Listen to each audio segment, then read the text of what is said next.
Hello mga kadaba at hello mga dabahon. So nandito nga tayo sa Barangay Sampiruhan kung saan dito tayo maghahanap ng masusugod na bahay upang bigyan ng bigas at groceries galing kay Nanay Ging. Pero bago ang lahat ay ipapasyal ko muna kayo dito sa Barangay Sampiruhan.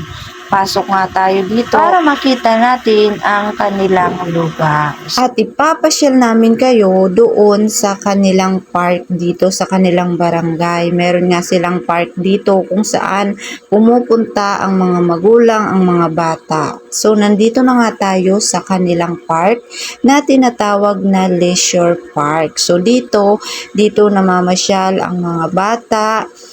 Syempre kasama ang mga magulang kasi hindi naman pwedeng walang kasama ang mga bata, no? So dito sila namamasyal at makikita nga natin dito na meron silang mga palaruan dito. Napakaganda nga ng lugar na ito at ang ganda-ganda nga ng view at napaka-presko nga din dito. So tara, papasukin natin ito at para makita nyo kung ano ang itsura ng leisure park dito. Nung naabutan nga namin dito, pagkapasok namin ay napakaraming ang bata at napakaraming magulang na nandito. Dahil nga araw nga ng Sabado, ay punong-puno nga talaga ito ng bata. So, pag araw ng Sabado at Linggo, ay maraming mga batang naglalaro dito at namamasyal. So, makikita nyo nga, ang dami nga mga bata, naglalaro at nag-e-enjoy sila dito. So, ito yung kanilang pasyalan dito sa Barangay Sampiruhan. Ito ay tinatawag na leisure park. So, dito sa bandang gilid ng park na ito, ay ito ang makikita nyo. Ayan. Kaya napaka-presko at napakasarap ng hangin. So tara at magsusugod na naman tayo at magpasaya.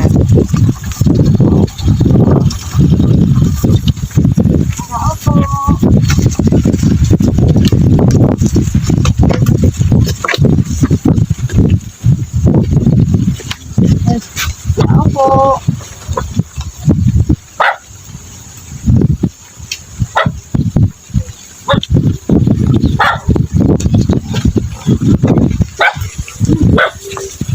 Opo.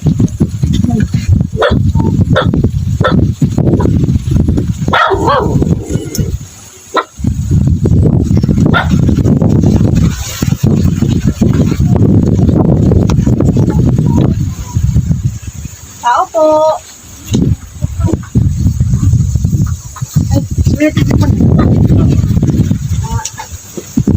Nandito po kami para pwede po kayo makaupo. Pwede po ma-interview saglit. Nandito po kami para magbigay ng mga blessing. Okay lang, pumasok kami? Okay lang po. Ilagyan mo kaya ng ilaw yan para ano. Ayun. So kuya, ate, pwede kayo dito? Sama mo mga baby mo. Ito po kayo nakatira. Dati po nung pumunta kami dito, walang nakatira dito. Opo. Bago lang kayo dito. So, ate, ako si Jilin. So, kami po at ang aking asawa ay naglilibot-libot dito para mag-abot po kami ng blessing. So, ito po ay maagang pamasko po ito.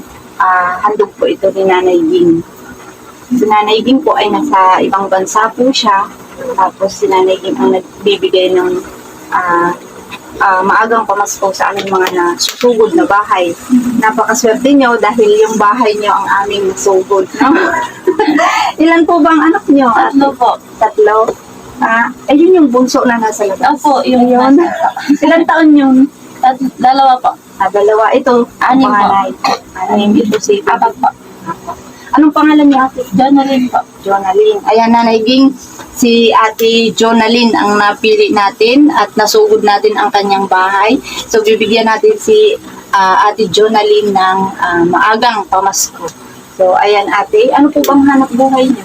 Ako po may trabaho po ako sa warehouse. Sa warehouse. Yung asawa mo po? Scrap lang po. Scrap collector po. Nangangalakal. Ano nangangalakal? So, Nanay Ging, yung kanyang asawa ay nangangalakal. Yun po ang kanilang hanap buhay. So, maroon siyang 3 anak. At anong grade na ang Ano po, grade 1 po, tapos kid daycare po. Grade 1 at saka daycare ng kanyang anak, no? So, ayan ate, kukunin ko lang ang box na aming dala at para maibuksan nyo ang maagang pamasko namin para sa inyo. Na? Gilit lang po. Kukunin ko lang po. May aso kasi, buti na lang nakatali. Gilit lang po ate.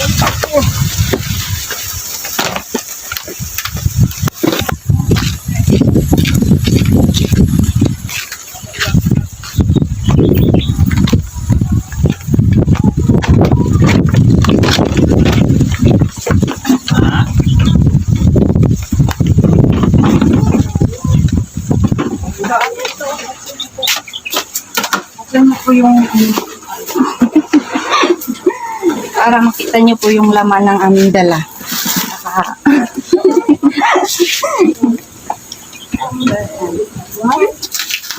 Yan ay makatulong sa inyo.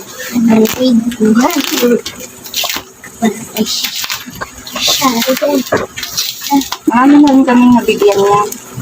Talaga po. Kung saan ano na kami nakapunta. Ano na kasi po kayo dito? Kung saan lugar na po kami nakakapunta. Dami na namin naabutan niya. Habang pamasko.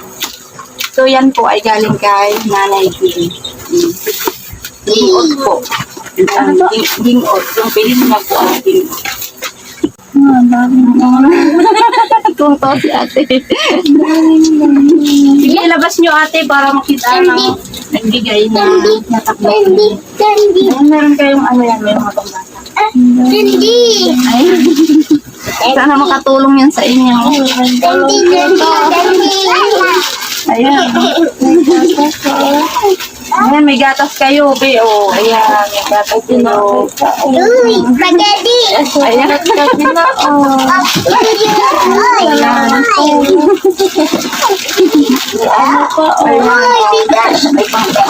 May bigas din.